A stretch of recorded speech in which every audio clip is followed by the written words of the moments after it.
الشمس والقمر بحسبان والنجم والشجر يسجدان اعوذ باللہ من الشیطان الرجیم بسم اللہ الرحمن الرحیم۔ السلام علیکم۔ اللہ کے نام سے شروع جس نے ہمیں اس کام کی توفیق دی اور وہ کاوشوں کو قبول کرنے والا ہے، اور وہی ہماری اس کاوش کو خیر کثیر تک پہنچائے گا۔ میں آپ کا معالج محمد اسلم مرزا آپ کو الحکیم سینٹر کے پروگرام میں خوش آمدید۔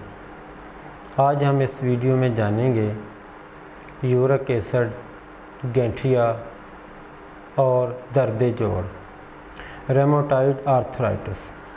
یہ مرض کیا ہے، اس کی وجوہات کیا ہیں، اور اس میں کیا پرہیز ہے، اس میں کیا غذا استعمال کرنی ہے، اس کی مارکیٹ میں کیا ادویات ہیں، اور الحکیم سینٹر کی اس مرض پر کیا تحقیقی دوا ہے۔ صحت اعتدال کا نام ہے، اور اعتدال سے ہٹ جانے کا نام مرض ہے۔ جسم میں کسی چیز کی کمی یا زیادتی ہو جانا مرض کہلاتا ہے۔ تشخیص و علاج کے لیے ہمیں یہ معلوم کرنا چاہیے کہ جسم میں کون سی چیز کم ہو گئی ہے اور کون سی زیادہ۔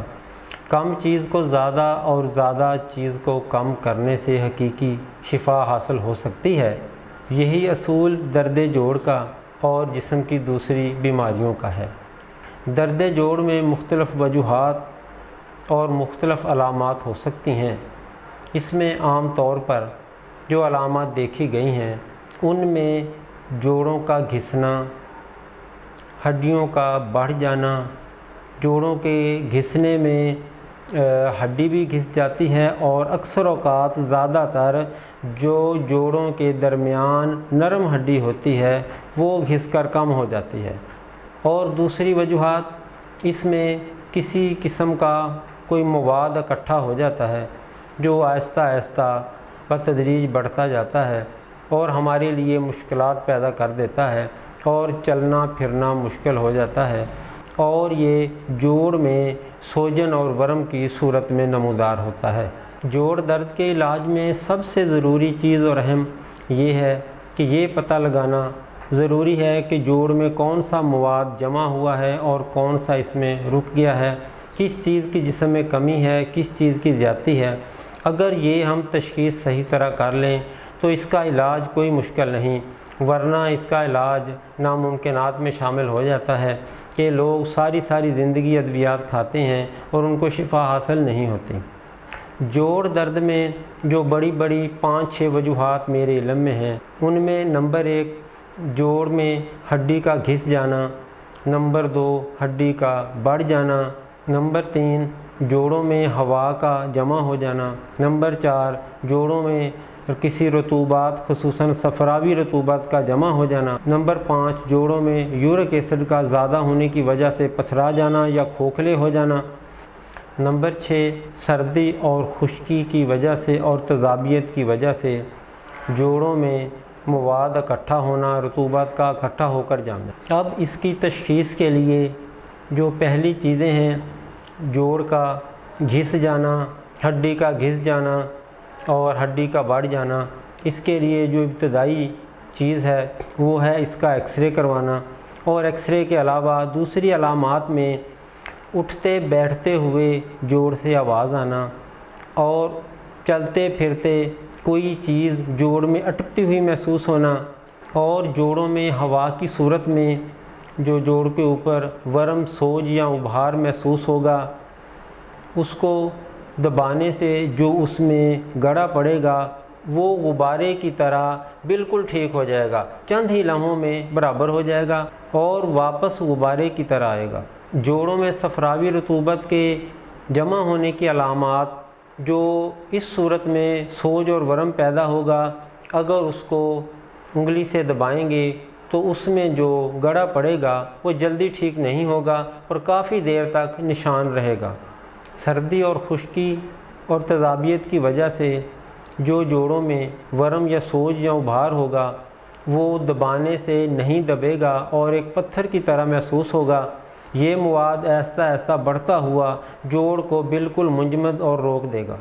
یورک ایسڈ کی صورت میں جوڑ کمزور اور کھوکھلے ہوتے جائیں گے، اور اس کا کیمیاوی ٹیسٹ جو یورک ایسڈ کا عام طور پر ٹیسٹ کیا جاتا ہے وہ کروانے سے بھی خون میں یورک ایسڈ کی مقدار بڑھی ہوئی معلوم ہوگی۔